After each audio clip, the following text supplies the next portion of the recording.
Introduction Part 23. In the part which I have the honor to transmit herewith you will find that money weaves itself into the entire fabric of our very existence, that the law of success is service, that we get what we give, and for this reason we should consider it a great privilege to be able to give. We have found that thought is the creative activity behind every constructive enterprise. We can therefore give nothing of more practical value than our thought. Creative thought requires attention, and the power of attention is, as we have found, the weapon of the Superman. Attention develops concentration, and concentration develops spiritual power, and spiritual power is the mightiest force in existence. This is the science which embraces all sciences. It is the art which, above all arts, is relevant to human life. In the mastery of this science and this art there is opportunity for unending progression. Perfection in this is not acquired in 6 days, nor in 6 weeks, nor in 6 months. It is the labor of life. Not to go forward is to go backward. It is inevitable that the entertainment of positive, constructive and unselfish thoughts should have a far-reaching effect for good. Compensation is the keynote of the universe. Nature is constantly seeking to strike an equilibrium. Where something is sent out, something must be received, else there should be a vacuum formed. By observance of this rule you cannot fail to profit in such measure as to amply justify your effort along this line. Part 23. 1. The money consciousness is an attitude of mind, it is the open door to the arteries of commerce. It is the receptive attitude. Desire is the attractive force which sets the current in motion, and fear is the great obstacle by which the current is stopped or completely reversed, turned away from us. 2.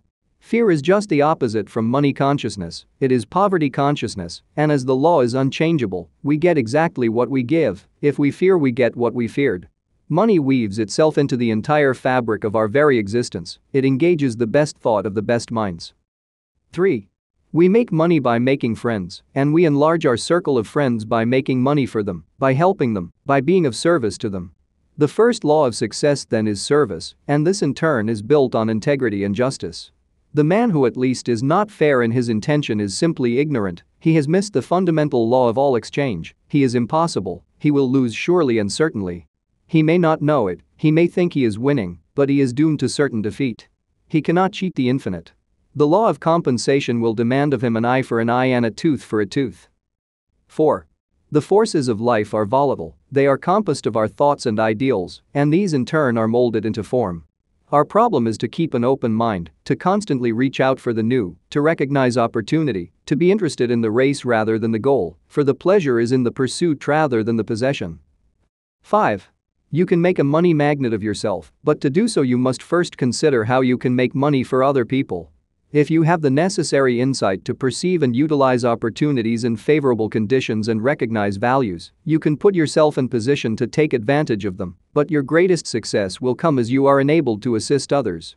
What benefits one must benefit all. 6. A generous thought is filled with strength and vitality, a selfish thought contains the germs of dissolution, it will disintegrate and pass away. Great financiers are simply channels for the distribution of wealth, enormous amounts come and go, but it would be as dangerous to stop the outgo as the income. Both ends must remain open, and so our greatest success will come as we recognize that it is just as essential to give as to get. 7. If we recognize the omnipotent power that is the source of all supply, we will adjust our consciousness to this supply in such a way that it will constantly attract all that is necessary to itself, and we shall find that the more we give the more we get. Giving in this sense implies service. The banker gives his money, the merchant gives his goods, the author gives his thought, the workman gives his skill, all have something to give, but the more they can give, the more they get, and the more they get the more they are able to give. 8. The financier gets much because he gives much. He thinks, he is seldom a man who lets anyone else do his thinking for him. He wants to know how results are to be secured, you must show him. When you can do this, he will furnish the means by which hundreds or thousands may profit, and in proportion as they are successful, will he be successful. Morgan, Rockefeller, Carnegie and others did not get rich because they lost money for other people, on the contrary, it is because they made money for other people that they became the wealthiest men in the wealthiest country on the globe. 9.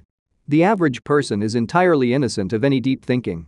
He accepts the ideas of others and repeats them in very much the same way as a parrot. This is readily seen when we understand the method which is used to form public opinion And this docile attitude on the part of a large majority, who seem perfectly willing to let a few persons do all their thinking for them, is what enables a few men in a great many countries to usurp all the avenues of power and hold the millions in subjugation.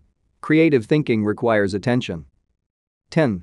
The power of attention is called concentration. This power is directed by the will, and for this reason we must refuse to concentrate or think of anything except the things we desire. Many constantly concentrate upon sorrow, loss and discord of every kind. As thought is creative, it necessarily follows that this concentration inevitably leads to more loss, more sorrow and more discord. How could it be otherwise? On the other hand, when we meet with success, gain, or any other desirable condition, we naturally concentrate upon the effects of these things and thereby create more, and so it follows that much leads to more. 11. How an understanding of this principle can be utilized in the business world is well told by an associate of mine. 12. Spirit, whatever else it may or may not be, must be considered as the essence of consciousness, the substance of mind, the reality underlying thought. And as all ideas are phases of the activity of consciousness, mind or thought, it follows that in spirit, and in it alone, is to be found the ultimate fact, the real thing, or idea. 13. This being admitted, does it not seem reasonable to hold that a true understanding of spirit and its laws of manifestation would be about the most practical thing that a practical person can hope to find? Does it not seem certain that if the practical men of the world could but realize this fact, they would fall all over themselves in getting to the place in which they might obtain such knowledge of spiritual things and laws? These men are not fools, they need only to grasp this fundamental fact in order to move in the direction of that which is the essence of all achievement. 14. Let me give you a concrete example. I know a man in Chicago whom I had always considered to be quite materialistic. He had made several successes in life and also several failures. The last time I had a talk with him he was practically down and out as compared with his former business condition. It looked as if he had indeed reached the end of his rope, for he was well advanced into the stage of middle age and new ideas came more slowly and less frequently to him than in former years. 15. He said to me, in substance, I know that all things that work out in business are the result of thought, any fool knows that. Just now, I seem to be short on thoughts and good ideas. But, if this all-mind teaching is correct, it should be possible for the individual to attain a direct connection with infinite mind, and in infinite mind, there must be the possibility of all kinds of good ideas, which a man of my courage and experience could put to practical use in the business world and make a big success thereof. It looks good to me, and I am going to look into it. 16. This was several years ago. The other day I heard of this man again. Talking to a friend, I said, what has become of our old friend X? Has he ever gotten on his feet again? The friend looked at me in amazement. Why, said he, don't you know about X's great success? He is the big man in the company, naming a concern which has made a phenomenal success during the last 18 months and is now well known by reason of its advertisements from one end of the country to the other and also abroad. He is the man who supplied the big idea for that concern.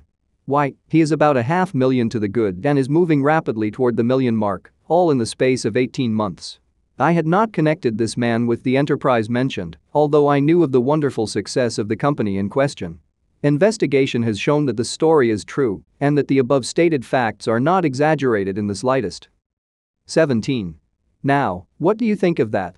To me, it means that this man actually made the direct connection with infinite mind spirit and, having found it, he set it to work for him.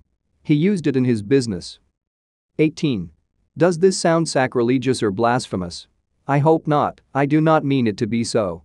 Take away the implication of personality or magnified human nature from the conception of the infinite, and what you have left is the conception of an infinite presence power, the quintessence of which is consciousness in fact, at the last, spirit. As this man, also, at the last, must be considered as a manifestation of spirit, there is nothing sacrilegious in the idea that he, being spirit, should so harmonize himself with his origin and source that he would be able to manifest at least a minor degree of its power. All of us do this, more or less, when we use our minds in the direction of creative thought. This man did more, he went about it in an intensely practical manner. 19.